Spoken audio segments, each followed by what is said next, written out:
প্রশাসনিক প্রধান হিসেবে শৃঙ্খল মুক্ত পশ্চিমবঙ্গ, বাঁধন মুক্ত পশ্চিমবঙ্গ,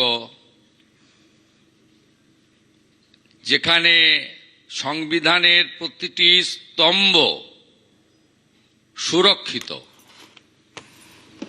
সেই পশ্চিমবঙ্গে সবার আসার সুযোগ রয়েছে, সবার কথা বলার বাক স্বাধীনতা রয়েছে এবং আজকে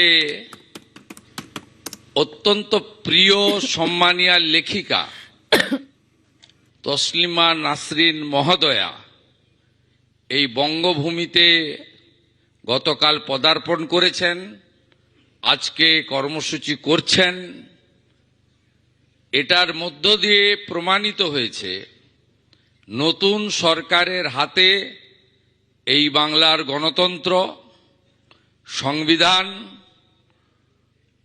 বাক স্বাধীনতা, মৌলিক অধিকার সুরক্ষিত। এখানে কোনোভাবে ধমক চমক, দেখে নেব, আটকে দেব, এসব জিনিস অতীত হয়ে গেছে। উনি আসছেন শুনে আমি এখানে আমন্ত্রিত নই। আসছেন শুনে আমি শুধু মুখ্যমন্ত্রীও নয়, তথ্য সংস্কৃতি দপ্তরেরও মন্ত্রী। আমি উনাকে স্বাগত জানালাম বন্দে মাতরমের সার্ধশতবর্ষ ঋষি বঙ্কিমচন্দ্রের ছবি দিয়ে। পশ্চিমবঙ্গে আপনি স্বাগত।